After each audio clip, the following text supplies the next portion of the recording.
sausawan ang matinding awayan po ng maghipag ay nailahad na po at ngayon kasama nga natin ang kanilang mga kakampi at ipagpapatuloy lang po natin ang ating kwentuhan.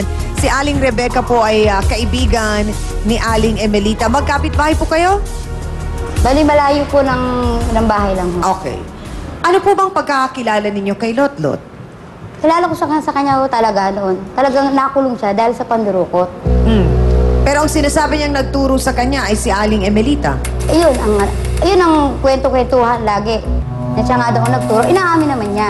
Tinuruan niya magnakop. Sino pong nagsabing naggaganon si Lotlot? Ito si Amin. Napatunayan po ninyo? Ako, naano ko sa kanya. Kasi paglabas niya ng kulungan, alam na may asawa niya. Lalandi niya, yakapin niya, hahalikan niya kahit kaharap kami. Alam mo yun, Lot? Ano yun? Ano yun? Siyempre, kalalabas na lang ng kulungan. Biro mo, kaharap nga kayo. Sinabi mo, hinalikan ni Lotlot, niyakap. Sino ba ang sinasabi ditong lalaki? Ay, chewing ko ngayon. Tsuhin nyo, nakarelasyon, Nino. Ito yan. Ay, di totoo? Hindi totoo yan. kinakasama ko. Kinakasama mo ngayon. Kinakasama niya ngayon. Kung sinasabi kong Iyakap mo, hinalikan mo, hindi mo hinalikan. Huwag mo ng picture. O, sige.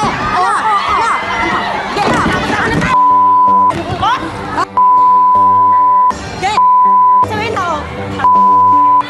Mukha mo! Ikaw pa lalaki! Kinismis mo ako, di ba? Alam ko na utang ako sa'yo. Ano naman pala, di ba? Pero hindi ka mahilig sa chismis. Ako. No.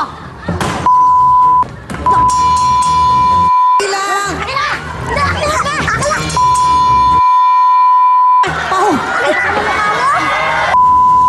Pero alam mo, di ba? Alam mo, binalatuba mo ako. Please, sandali lang! Ha? Awat ka. Di ba? Salamat, ate. Pero inamin mo, di ba? Nag-uutang ka sa akin, di ba? Pero hindi naman ako. Magkano ang inutang sa'yo, Rebecca? Ng pera. Magkano ang inutang sa'yo? 600! Iyon, pinaghirapan ko sa paglalaba. Ang sabi niya sa tulong ko sa kanya, sa awa ko sa kanya. 600, okay. Diba? O, paano mo naman nasabing chinichismis ka niya? Alam ko naman may utang ako sa'yo Diba? eh.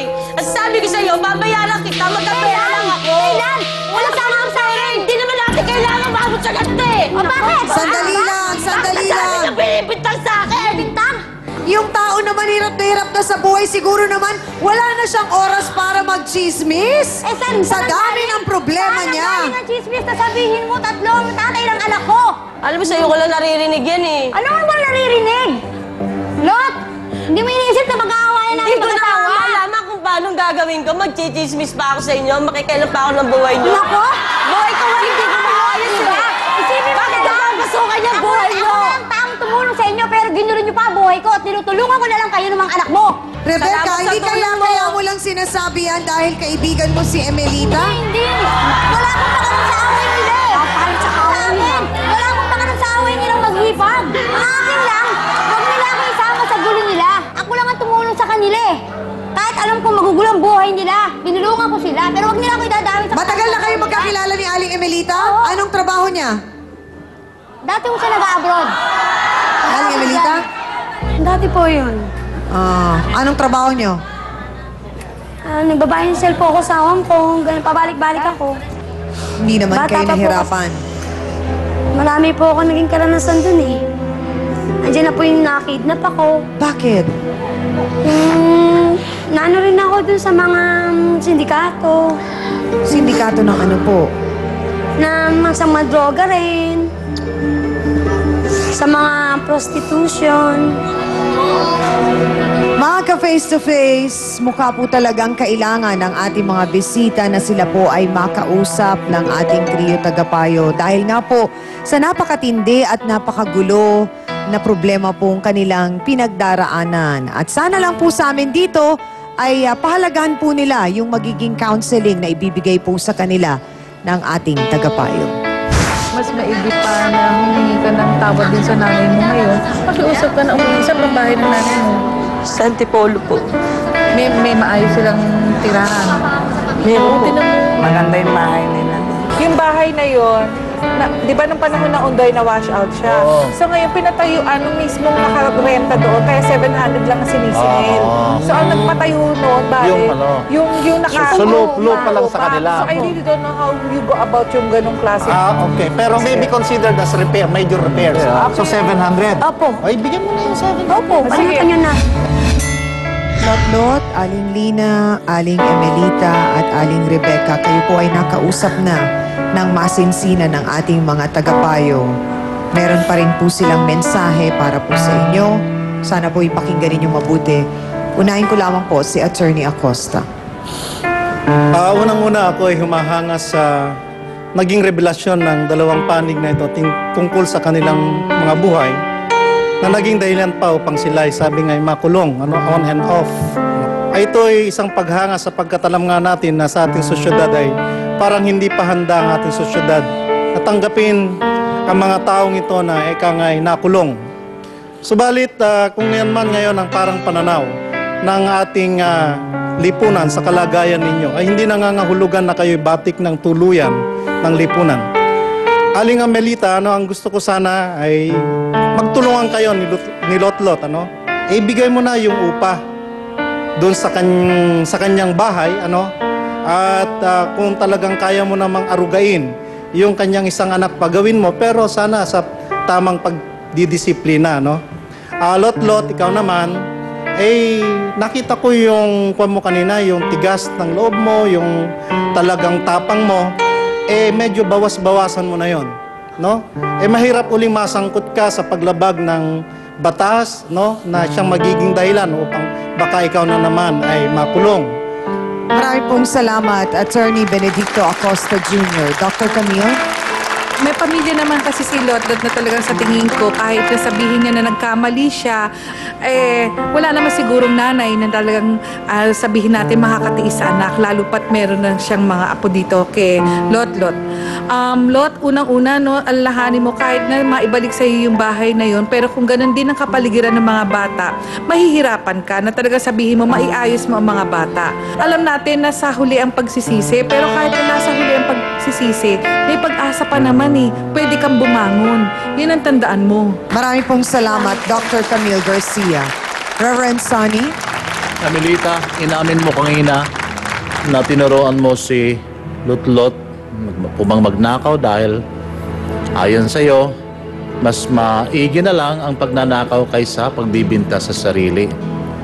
Gumawa ka ng isang monster. Gumawa ka ng isang halimaw. At itong halimaw na ito ay lumalaban. Kaya ano pong nararapat ngayon? Tame the monster. Ibalik mo ang nararapat para kay Lotlot, lalong-lalo na yung sinasabi niyong upa o renta sa bahay na yon para sa kapakanan ng iyong mga pamangkin. At dito, magkasundo kayo. Sana mawala na ang galit at puot sa puso niyo, bagkos ipanatili ang pagpapatawad at pagkakasundo. Marami pong salamat, Reverend Father Sonny Merida. Ate Lotlot, ngayong nakalaya ka na, sana ito na ang simula talaga ng pagbabago. Sana talikuran mo na ang mga hindi mong magandang nagawa noong araw. Kung ako ang tatanungin mo, tama ang sinabi ni Dr. Camille. Marahil hinaantay ka lang ng nanay mo sa Antipolo. Baka gusto niya na umuwi ka na. Hindi pa po kasi ko kayang tanggapin ng nanay ko eh. Hindi mo yun masasabi, Lotlot. Ano ba ang gusto mong mangyari? Bumalik ka doon sa bahay kung saan kayo nakatira ni Gemo? At papaano, ganyan, magkaaway pa rin kayo ni Aling Emelita? Maging maayos po lahat. Yun lang naman gusto kong mangyari. Maging maayos yung lahat. Kailan lalaya si Gemo? Matagal pa po eh. Sabi, mga 9 years daw po yung bubunuin niya rin eh. So sa halos 9 na taon na yon, ikaw ang bubuhay sa mga anak mo, Lotlot. Pipilitin ko po. Handa na po ba kayong humingi ng tawad, Aling Emelita, sa mga naging pagkakamali po ninyo at sa mga nagawa po ninyo? Opo. Dahil sa nakikita naman po namin, parang hindi naman ho yata mangyayari ang lahat ng ito kung hindi po ninyo tinuruan magnakaw, kung hindi po kayo nagdroga. Lahat ng ito sana hindi nangyayari sa mga oras na ito. Sorry, Rico. May nagawa akong pagkakamali sa'yo. Sorry. Ang bigat mo rin kasi sa kalooban ko eh. Hindi ko alam kung kanino ako magsasalitang tao para pakinggan ako. Kung ano yung nararamdaman ko, yung hirap na dinanas ko. Yung hirap ipaliwanag kasi. Naunawaan namin, Lot-Lot.